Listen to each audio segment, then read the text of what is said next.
आवाज येतोय का माझा? आणि बोर्ड दिसतोय का तुम्हाला पलीकडला? मला एकदा फक्त कमेंट करून सांगा, म्हणजे मी सुरुवात करून देतो.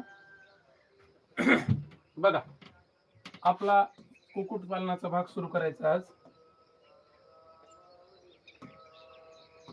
माझा आवाज येतोय का व्यवस्थित तो एकदा मला सांगा, आणि बोर्ड व्यवस्थित दिसतोय का तो पण एकदा सांगा मला. ठीक आहे, कुक्कुटपालनाचा भाग सुरू करायचा आपल्याला.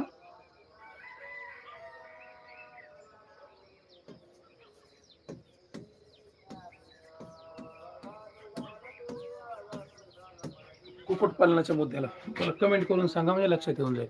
आवाज येतोय का व्यवस्थित? चला ठीक आहे, ओके आहे.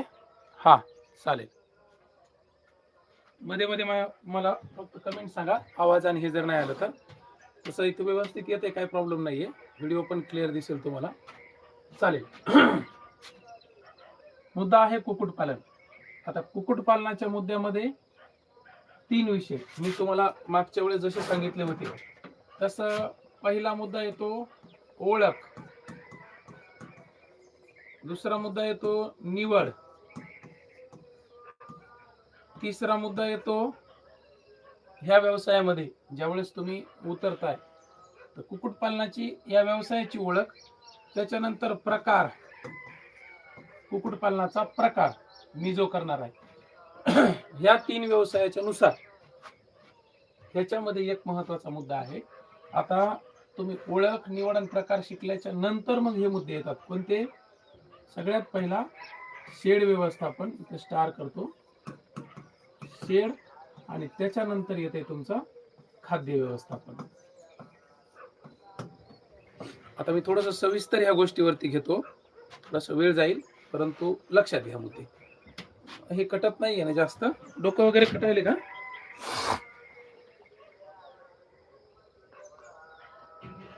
थोडस पाठीमाग वगैरे घेता येते मला, जर कटत असेल तर.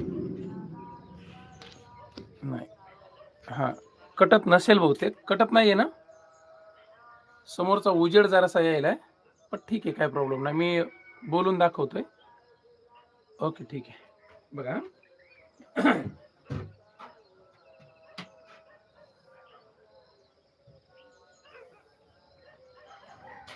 आता थोडस मुद्द्यावर येतो.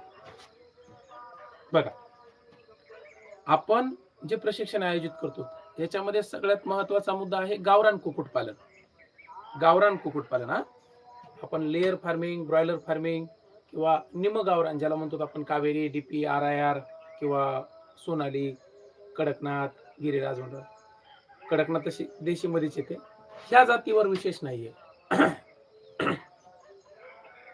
महाराष्ट्रामध्ये मी सध्या जे कुक्कुटपालन, गावरान कुक्कुटपालन सुरू आहे या संदर्भात तिथं माहिती दिली जाईल. आता म्हणून ओळख करते वेळेस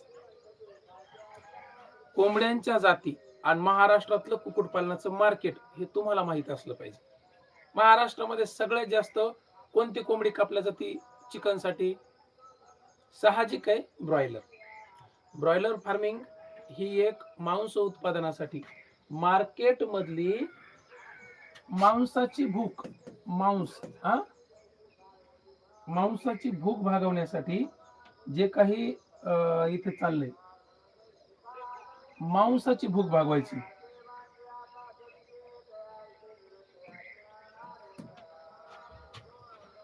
मला सांगा, गावरान कोंबडी तुमच्या आजूबाजूला आहे सगळीकडे. सध्या काय रेट चालू आहे गावरान कोंबडीचा? तुम्ही जर नर उचलला खेड्यापाड्यातून एखादा चांगला रुबाबदार 1.5 किलोच्या आसपास, 700 ते 800 रुपयाच्या खाली कोणीच देत नाही. आणि एखादी मादी अंड्यावर असलेली किंवा नसलेली पठडी जरी उचलायची म्हणलं किंवा विकत घ्यायची म्हणलं, 500 ते 600 रुपयाच्या आसपास तुम्हाला ती पडते.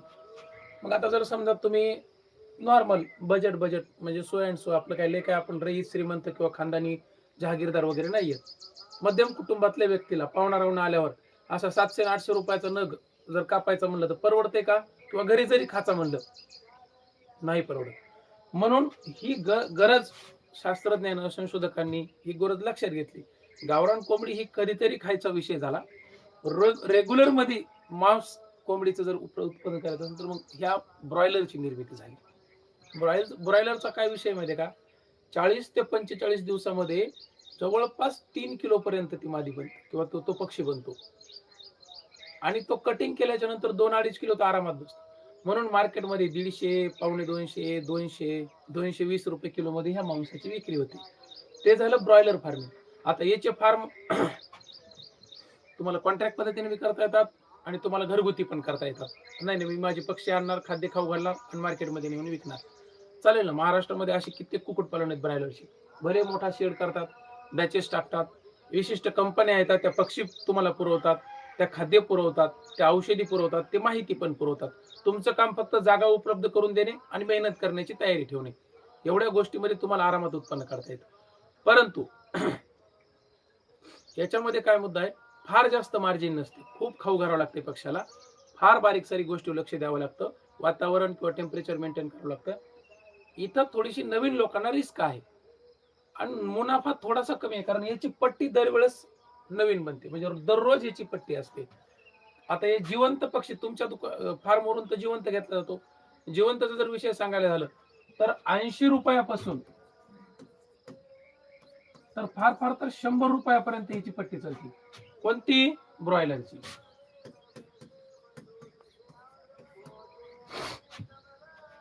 थोडीशी 2-4 दिवस झालं तब्येत बरी नाही, 2-3 दिवस झालं, म्हणून शिकवायला थोडं सुधारा मधल्या काळात गॅप पण घेतला होता.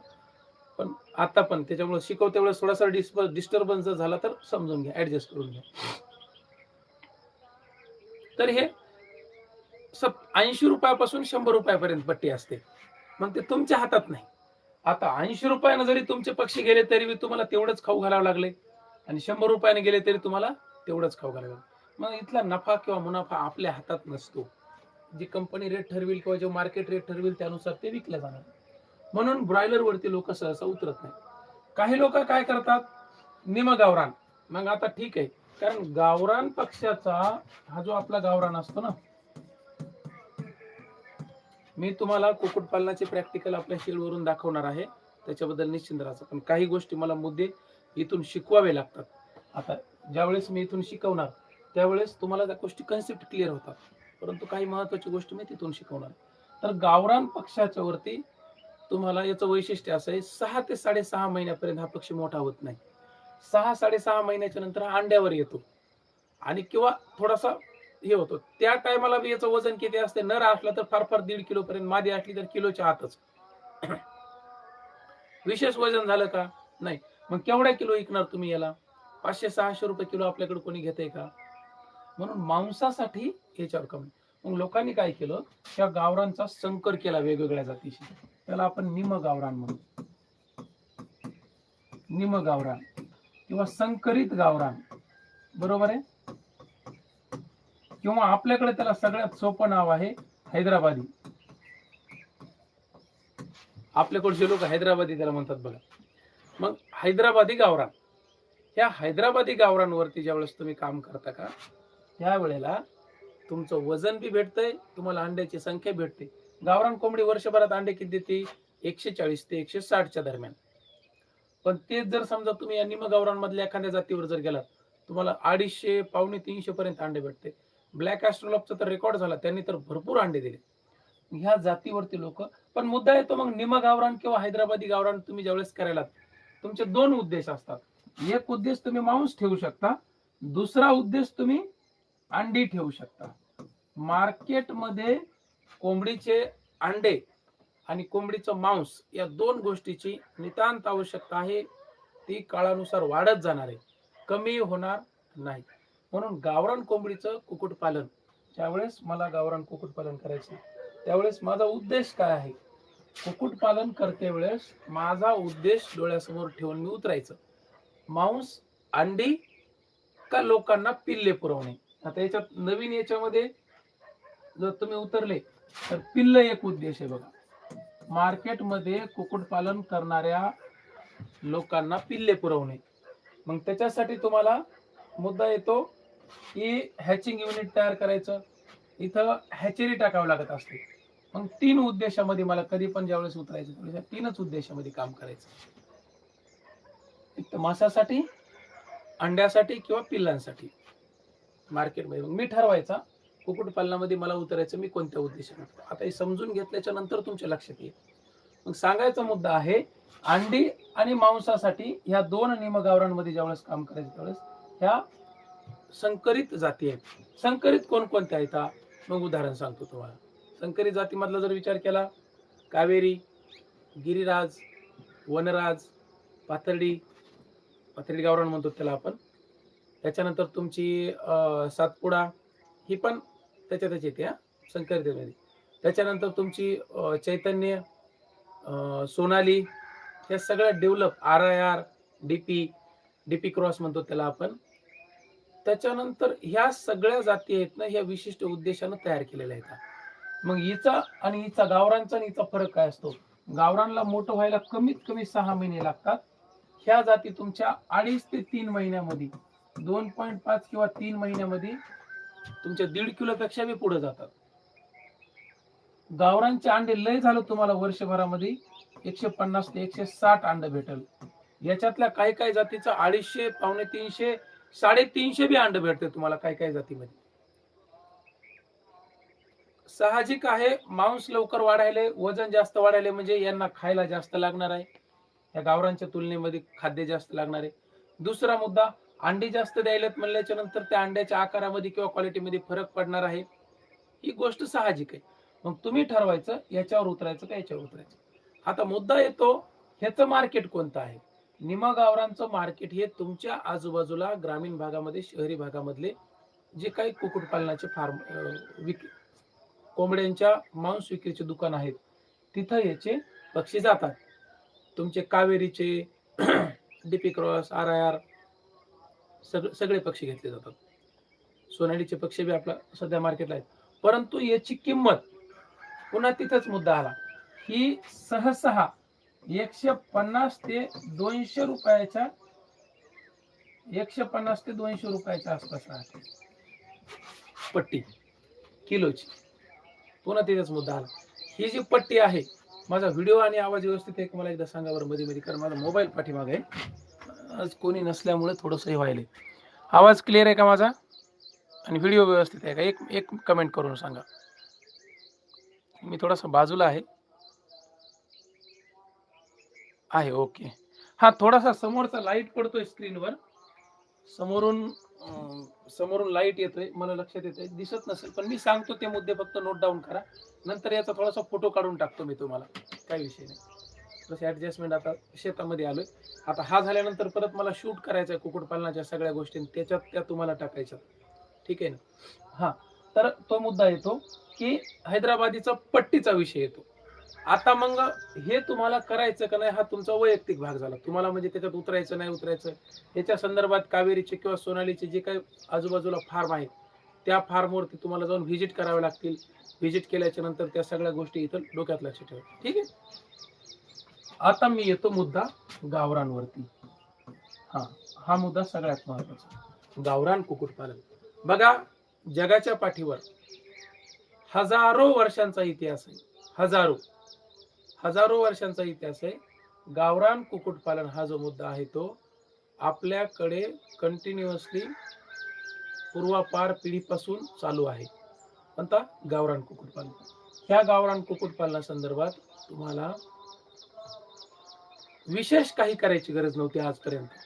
आपला जे काही उकिरडा होता, परसबाग होती किंवा आपली शेतामधली वस्ती होती, या वस्तीच्या आजूबाजूला 5-50 कोंबड्या पूर्वापारपासून राहत आलेल्या आहेत. हा, त्यांच्या खाण्याची व्यवस्था, किडे, कीटक, नालीतले आजूबाजूचे किंवा आपल्या शेतातले पानं, गवताचे किडे, हे सगळं खाऊन कोंबडी स्वतःचा उदरनिर्वाह भागवत होती. तुमच्या उकिरड्यावर टाकलेलं तुमचं खरकट, आता आपल्या घरी स्वयंपाक झाल्याच्या नंतर त्या स्वयंपाकातलं उरलेलं खरकट कुठं टाकतो आपण? उकिरड्यावर. आपल्या परसबागेतली कोंबडी येऊन ते सगळं डाळ, भाताचे शीत, तुमचे उरलेले अन्नाचे तुकडे हे खाऊन उकिरड्यावर तिने स्वतःचं जीवन आणि ते स्वतःचं जीवन किंवा उदरनिर्वाह भागून तुम्हाला अंड आणून दिलं घरी. आपली कोंबडी शेजाऱ्याच्या घरी अंड कवाच देत नाही. आपली कोंबडी खाती शेजाऱ्याचं अंडा आपल्या घरी आणून देते. वस्तुस्थिती आहे, तुम्ही अनुभव पण घेतला असेल या सगळ्या गोष्टी संदर्भात. आणि नैसर्गिकरित्या स्वतःचं अन्न शोधती, नैसर्गिकरित्या सगळ्या गोष्टीतून स्वतःला सर्वाइव्ह करते आणि प्लस मध्ये तुम्हाला अंडी देते. टायमाला पाहुणा रावणा आला, एखादा लगेच कामाचा पाहुणा आहे, लगेच तुम्ही कापला कोंबडा, त्या टायमाला ती बी कामी येते. म्हणून गावरान कुक्कुटपालन हा तुमचा आमचा शेतकऱ्याचा मजुराचा कष्टकऱ्याचा जिव्हाळ्याचा विषय, तुमच्या आमच्या दारातलं धन. आता हा विषय लक्षात घ्या. काळानुसार आता तुम्हाला आजच्या काळामध्ये जसं पहिलं होतं तसं अशा 5-50 कोंबड्या सांभाळता येतात का? नाही. तुमच्या वस्तीवर तुम्ही कोंबड्या ठेवल्या तर शेजारी लगेच तुमच्याकडे कमरावर हात देऊन उभा आहे, तुझ्या कोंबड्या माझ्या रानात आल्या. गावामध्ये तर आता कोंबड्या पाळताच येईना झाल्या. काहून का? आपलं जीवनमान किंवा स्टँडर्ड लेवल वाढली ना. तुम्हाला आम्हाला वाटतं आपण लयच म्हणजे रईस म्हणजे हेच झालो. काहून तर आपल्याला कोंबड्या पाळायची लाज वाटायला लागली आजूबाजूला. अरे दादा हरी, पूर्वापार पिढीजात आपल्या पूर्वजांनी ज्या गोष्टी लावून दिल्या त्याच्यामध्ये काहीतरी विज्ञान किंवा सायन्स असतं.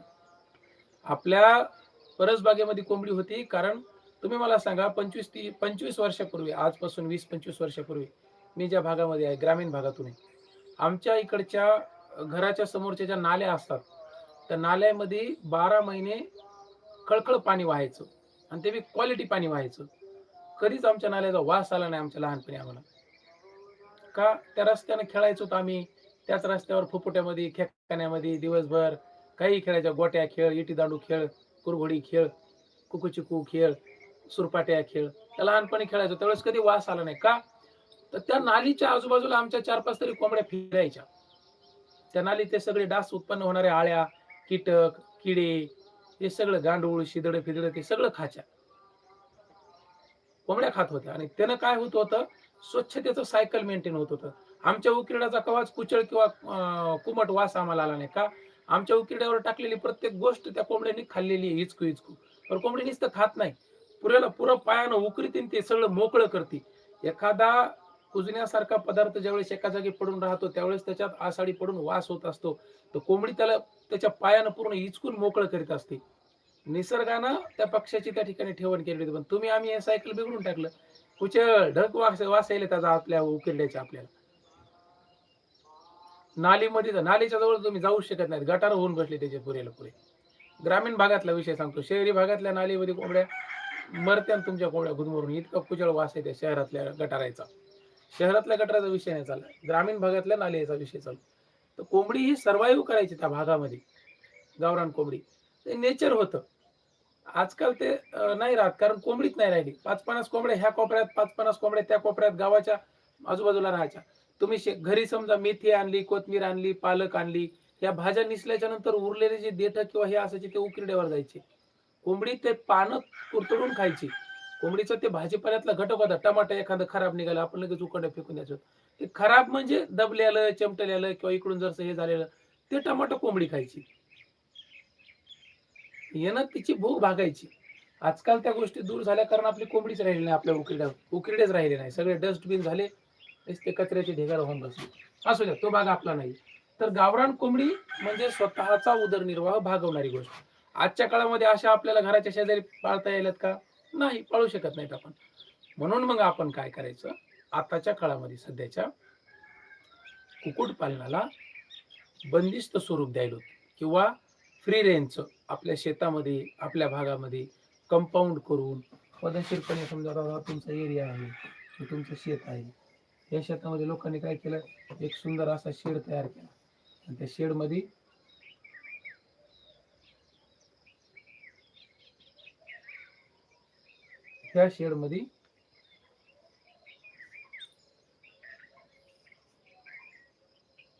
इथं तुम्ही काय केलं, तुमचं कुक्कुटपालनाचं हे उभारलं सुंदर पैकी. याला कंपाऊंड मारलं. याला कंपाऊंड मारून या कंपाऊंड मध्ये मस्तपैकी तुमचं कुक्कुटपालन चालू आहे. फार छान गोष्ट आहे. तुम्ही गावरान कुक्कुटपालनाला एक दिशा देण्यासाठी हे सगळा विषय केला. परंतु गावरान कोंबडीचं नेचर लक्षात घ्या. ती कोंबडी कधीच शेडच्या आतमध्ये बंदिस्त राहिलेली नाहीये. तिला मुक्त वातावरण लागतंय, तिला झाडपाला लागतंय, तिला गवत लागतंय, तिला उकरून खाल्ल्याशिवाय पोट भरत नाही, तिला फिरावं लागतंय. म्हणून गावरान कुक्कुटपालनाचा ओळख मध्ये हा जो मुद्दा आहे, मी तुम्हाला सांगितल्याप्रमाणे ह्या मुद्द्यामध्ये कोंबड्यांची सगळी ओळख करून घ्या आणि निवड करताना माझ्या दृष्टिकोनातून गावरान कोंबडीची निवड करा. गावरान. हा, तुम्हाला इतर जातीवरती जर करायचं असेल तर या. फक्त गावरानला स्वतःचं मार्केट, स्वतःची ओळख तयार करायची, स्वतःचं एक ब्रँड तयार करायचा आहे, स्वतःचं कुक्कुटपालन केलेलं लोकांच्या जगापुढे आणायचे तर मग एक मुद्दा निवडायचा गावरान. गावरान कोंबडीला कधीच मरण नाही. गावरान कोंबडीला लय जास्त खाऊ घालावं लागतंय आणि ती इकतच असं होत नाही. असं कधी तुमच्याकडे तुम्ही कुक्कुटपालन आणि शेळीपालन हे मुद्दे सहज घेत असतो. असं कधी तुमच्याकडे ऐकण्यात आलं का? आमच्याकडचा बोकड होता आणि ते इकलाच गेला नाही मार्केटला, म्हणून म्हातारा झाला आणि दावणीलाच मेला. इकलाच नाही आमचा बोकड, म्हातारा होऊन दावणीलाच मेला. असं कधी ऐकण्यात आले का? नाही. आमच्याकडचे गावरान कोंबडीचे अंडे होते आणि ते इकलेच गेले नाही, उकड्यावर नेऊन फेकून द्यावं लागले.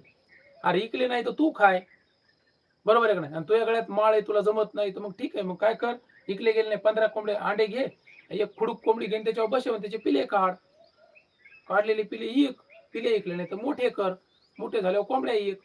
1760 पर्याय आहेत. ही गोष्ट नाशवंत जरी असली तरी हिला पर्याय आहेत. ही तुमच्या घरी फेकून द्यायची पळी कधीच येत नाही. म्हणून गावरान कोंबडी. सध्याच्या काळानुसार लोकांकडं खिशामध्ये पैसा पुरेसा आहे. लोकांची अन्नाची गरज भागून पैसा शिल्लक राहिला. मग अन्नाची गरज भागल्यानंतर लोकांच्या तोंडाला चव आहे, जिभेला आहे चव. त्याला वाटतं काहीतरी चवदार पाहिजे. आणि गावरान कोंबडीचं अंड आणि गावरान कोंबडी ही सगळ्यात विशेष चवदार आयटम आहे शौकीनांसाठी. मग लोकांच्या खिशाची ही उरलेली चिल्लर लक्षात घेता, मार्केटची गरज लक्षात घेता तुम्ही गावरान कुक्कुटपालनावरती विशेष काम करणं गरजेचं आहे.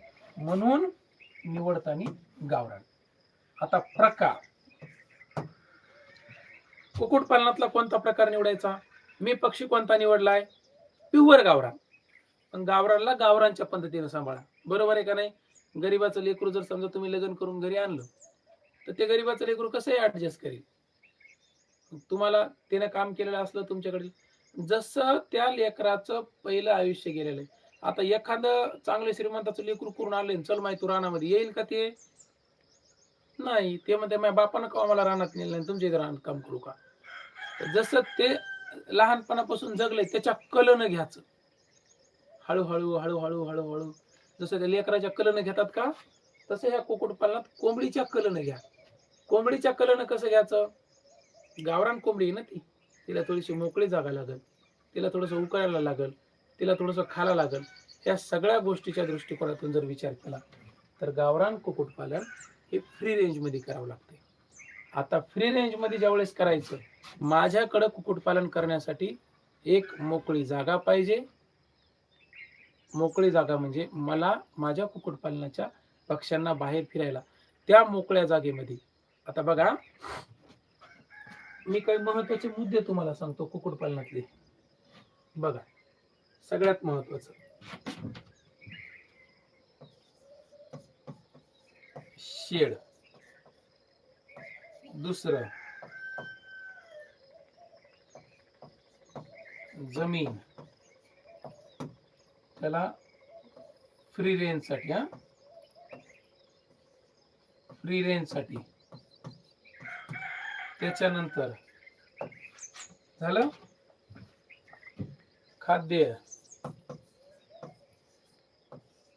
खाद्य सुके खाद्य आणि गवत पण पाहिजे, गवत कोंबडीसाठी.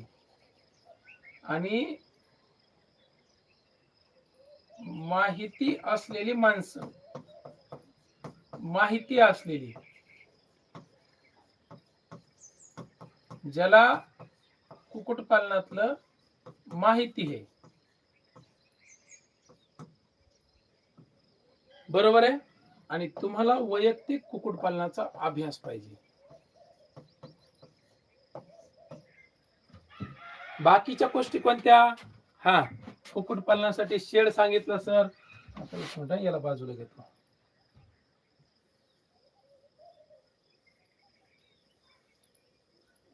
बाकीच्या गोष्टी ज्या आहेत ना त्या मी तुम्हाला सांगायलो. आता उदाहरणार्थ शेड, खाद्य, त्याच्यानंतर पक्षी, ठीक आहे. त्याच्यानंतर जाळी कोणती वापरू किंवा मग ते कशा पद्धतीने करू, मग ह्याच्यामध्ये विक्री कुठं करू, या सगळ्या गोष्टी नंतर येतात, गौण येतात. सगळ्यात महत्वाचं तुमच्याकडे ह्या बेसिक गोष्टी पाहिजेत कुक्कुटपालन करण्यासाठी. आता मुद्दा येतो माझ्या दृष्टिकोनातून. बघा, दोन पद्धतीने सुरुवात करता येते. ज्यावेळेस मला याच्यामध्ये उतरायचं, कुक्कुटपालनामधली सुरुवात ही दोन पद्धतीने करायची. एक पहिला प्रकार येतो पिल्लापासून,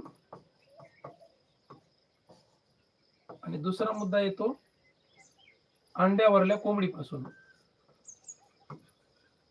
अंड्यावरील कोंबडी मोठी.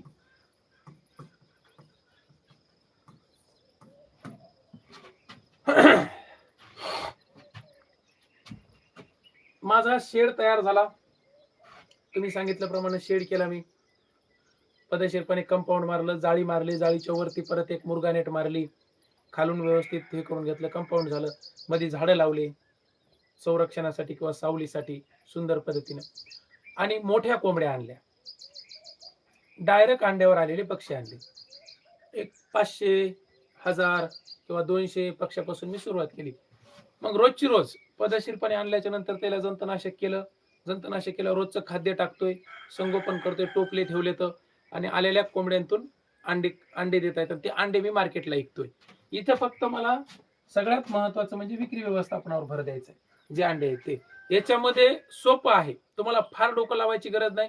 रोजचं खाद्य, पाणी, चारा वगैरे टाकायचा आणि मार्केटमध्ये अंडे नेऊन विकायचे. पण इथं भांडवल जास्त लागते.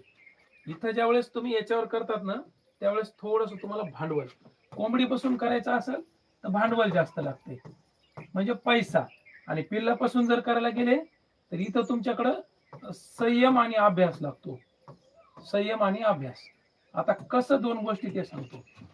पिल्लापासून जर सुरुवात करायची असेल, तुम्हाला फक्त सुरुवातीला शेडच्या आतमध्ये एका जागेवरती ब्रूडिंगची व्यवस्था करायची, गोल सर्कल मारायचा, तिथं लाईटची व्यवस्था करायची, खाद्य आणि पिल्ल आणायची.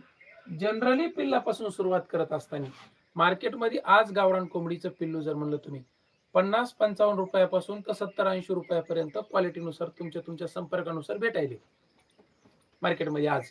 50 रुपयापासून 60-70 रुपयापर्यंत.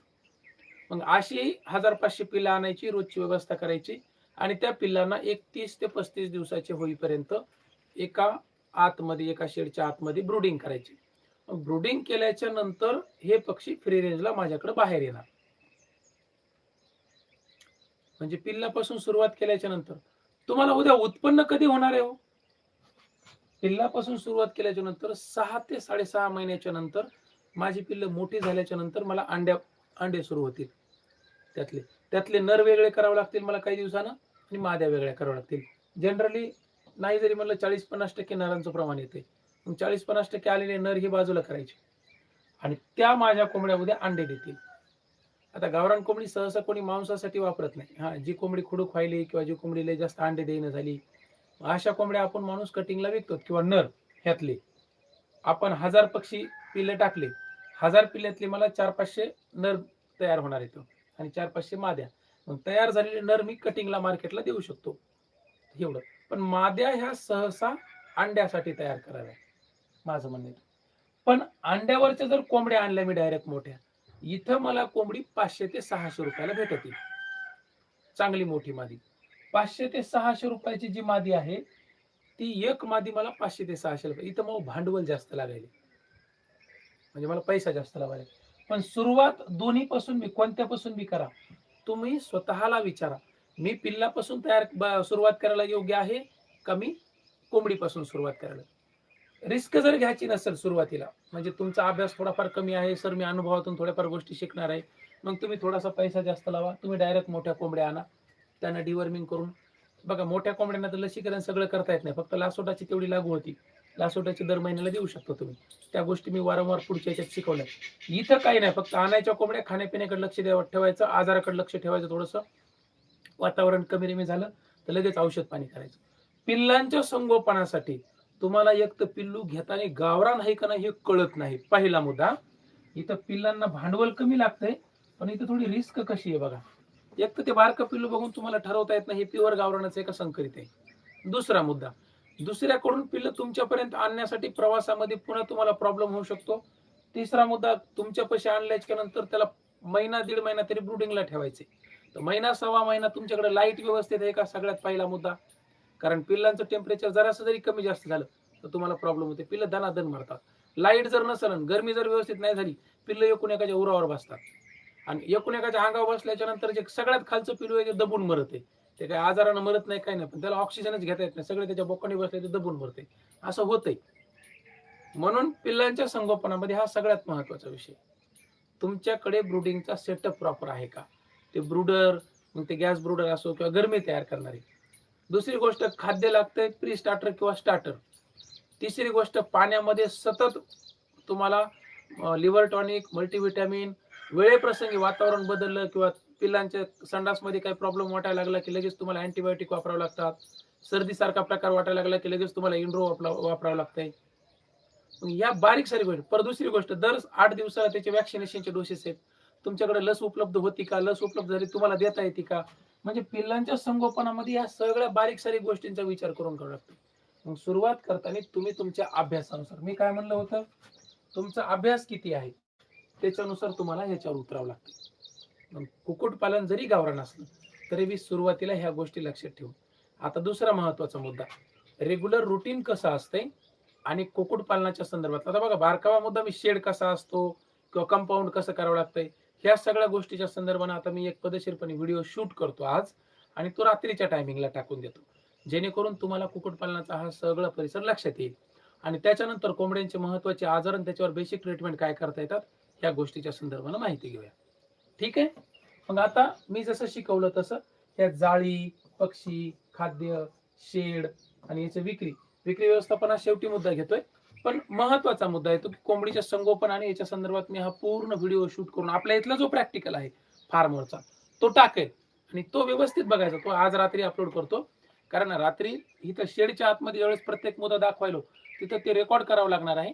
तिथं लाईव्हला रेंज नसते, नेटवर्क नसल्यामुळं तो लाईव्ह घेता येणार नाही. या गोष्टी लक्षात ठेवून शूट करून रात्रीच्या 8च्या आसपास टाकून देतो. आता ह्या पहिल्या दिवसाच्या भागासंदर्भात जर काही अडचणी असतील वहीच्या पानावर लिहून ठेवा, आपण प्रश्नोत्तरामध्ये त्या क्लिअर करून घेऊ.